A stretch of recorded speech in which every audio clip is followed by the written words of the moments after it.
ইসরায়েলের স্মরণকালের ইতিহাসে সবচেয়ে বড় হামলা চালিয়েছে ইরান। প্রায় 200টি হাইপারসনিক মিসাইল হামলা করেছে। ইসরায়েলের শক্তিশালী আকাশ প্রতিরক্ষা ব্যবস্থা ভেদ করে প্রায় বেশিরভাগ মিসাইল লক্ষ্যে আঘাত এনেছে বলে দাবি করেছে ইরান।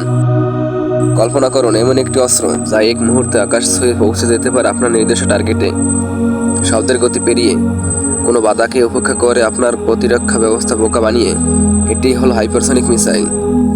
এই অস্ত্র এতটা ভয়াবহ যে এটি মাটির গভীরে লুকানো ভাস্কর থেকে শুরু করে বিশাল শহরের একাংশ ধ্বংস করতে সক্ষম। আপনি ভাবছেন হাইপারসনিক মিসাইল কি, কিভাবে কাজ করে? হাইপারসনিক মিসাইল এমন একটি ক্ষেপণাস্ত্র যা শব্দের গতির কমপক্ষে 5 গুণ বেশি গতিতে ছুটে গিয়ে লক্ষ্যে আঘাত হানতে পারে। শব্দের গতি হলো প্রায় 1235 কিলোমিটার। অন্যদিকে হাইপারসনিক মিসাইলের গতি ঘন্টায় 6200 কিলোমিটারের বেশি গতিতে ছুটতে পারে। প্রচলিত প্রতিরক্ষা ব্যবস্থাগুলোর সাহায্যে অতি দ্রুত গতির এই মিসাইলগুলো শনাক্ত ধ্বংস করা খুবই কঠিন। কিভাবে কাজ করে এই মিসাইল?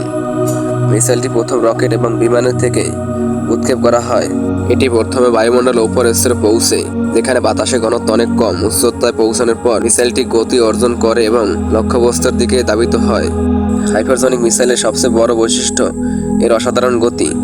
এটি শব্দের গতির 5 থেকে 10 গুণ বেশি গতিতে চলে। পাশাপাশি এটি তার গতিপথ পরিবর্তন করতে সক্ষম। প্রচলিত আকাশ প্রতিরক্ষা ব্যবস্থাগুলোর পক্ষে এই মিসাইল শনাক্ত করা এবং ধ্বংস করা খুবই কঠিন। ফলে এটি হাইপারসনিক মিসাইল সরাসরি লক্ষ্যবস্তুতে আঘাত হানতে পারে। সাধারণত এই মিসাইলের গতি এবং কার্যকারিতা এতটাই বেশি যে শত্রুর প্রতিরক্ষা ব্যবস্থা পুরোপুরি অকার্যকর হয়ে পড়ে।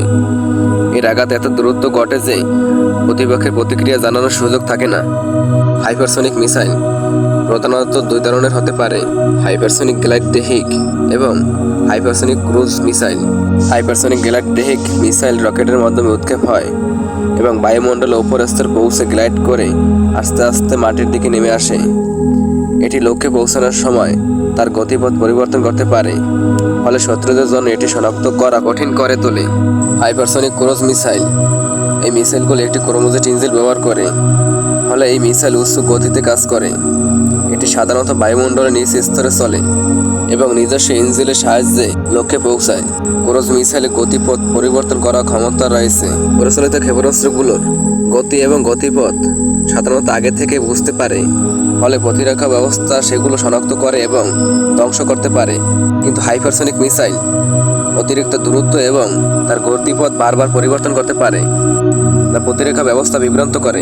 ফলে মিসাইলটি শত্রুদের ওপর সফলভাবে আঘাত হানতে সক্ষম হয়। বিশ্বের কিছু শক্তিশালী দেশ যেমন যুক্তরাষ্ট্র, রাশিয়া, চীন, ইরান প্রভৃতি দেশগুলো হাইপারসনিক মিসাইল উন্নয়ন এবং পরীক্ষা করেছে।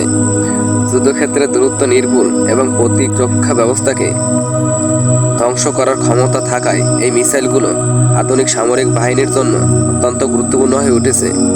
কিন্তু এই হাইপারসনিক মিসাইল কি সত্যি আমাদের ভবিষ্যতের জন্য ভালো কিছু বয়ে আনবে, নাকি আমরা ধীরে ধীরে এগিয়ে যাচ্ছি আমাদের নিজস্ব ধ্বংসের পথে? জানতে থাকুন, রহস্যে আরও গভীরে ঢুকতে থাকুন মায়াবী পৃথিবীর সাথে।